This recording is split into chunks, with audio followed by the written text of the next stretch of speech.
In tonight's Dateline Defense, selling the Iran deal. Yesterday, President Obama made his strongest argument yet for Congress to approve the agreement. But many lawmakers, especially those on the right, say they don't buy this deal or war ultimatum. For more, we turn to our guest tonight on Capitol Insider, J.D. Gordon, a retired Navy commander and former Defense Department spokesman. He's now executive director of Protect America Today. J.D., you've been a strong opponent of this nuclear agreement from the very beginning. What do you make of the president's comments that war would be the outcome without the approval of this deal? Hi, Morris. Good to see you. I think it's a false choice. I think it's fear-mongering, and I think it's misleading the American people. We've got to remember that over the past decades, about 12 countries have given up the pursuit of nuclear weapons, and they've done so due to international pressure and also changing threats. Only 2 of those cases against Iraq and against Syria were due to military options from Israel. So I think the president is putting his ideology above our national security. I think that the president believes that if we're just nicer to hostile dictatorships like in Iran and Cuba, they'll eventually come around and rejoin the family of nations. But I think that's a flawed strategy. I think Neville Chamberlain tried that with Hitler in 1938. It didn't work out very well.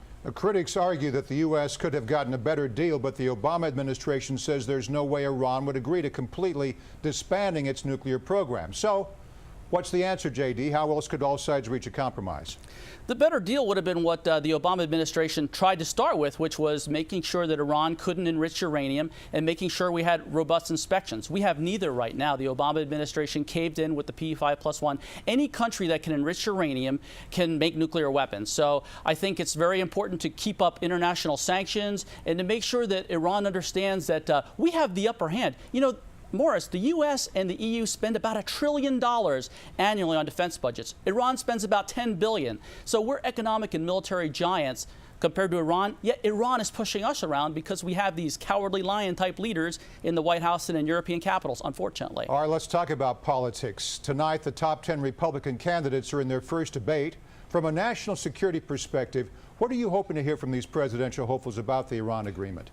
Well, I believe all of them are against the deal. I hope that they say as soon as they take office, the first thing they're going to do is get rid of this deal because it's harmful for the United States. It could wipe Israel off the map, and it's going to start a nuclear arms race in the Middle East. So I believe all of them are going to come out strongly against it, and I hope that they say that one of the first things they do is get rid of that accord. All right, let's switch gears to Russia. A lot going on. NATO says it intercepted a record number of Russian aircraft over the Baltic region last month. The 22 intercepts took place over a 2-week period. Then earlier, U.S. fighter jets were scrambled as 2 Russian planes flew within 10 miles of the California coast. And then late word this evening, J.D., that Russia has reportedly launched a sophisticated cyber attack against the Pentagon's Joint Staff Unclassified Email System, which has been shut down and taken offline for nearly 2 weeks. This happened sometime around July 25th. What is Vladimir Putin up to? I think Vladimir Putin's acting also like the Iranians are, out of weakness, but since they are weak with internal challenges as far as their economies and just trying to maintain a grip on power, they act very aggressively. That's why they do it. I think that Putin is trying to scare the United States. He's trying to scare NATO. He's doing a pretty good job of it as well. He's scared all his neighbors. He wants to make sure that Russia can be a superpower again. I think the Iranian government, like Russia, also wants to be a superpower.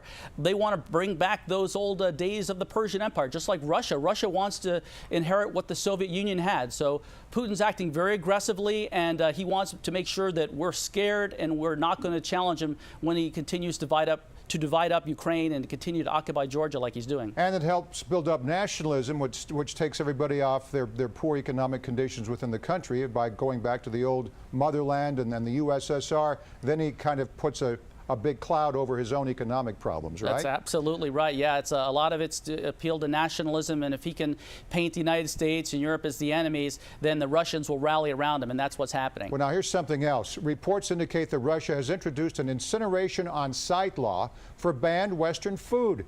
The country is already suffering from crippling sanctions and the recession that I talked about. What's the point of this new law? It could further inflame Putin's critics, couldn't it?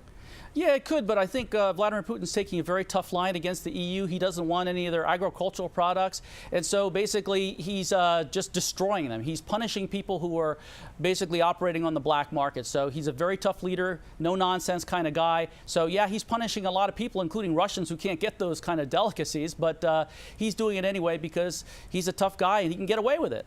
And the hacking incident of the latest in all of these stories. Good to have you on board. J.D. Gordon, Executive Director of Protect America Today. Thanks, J.D. Great to see you, Morris.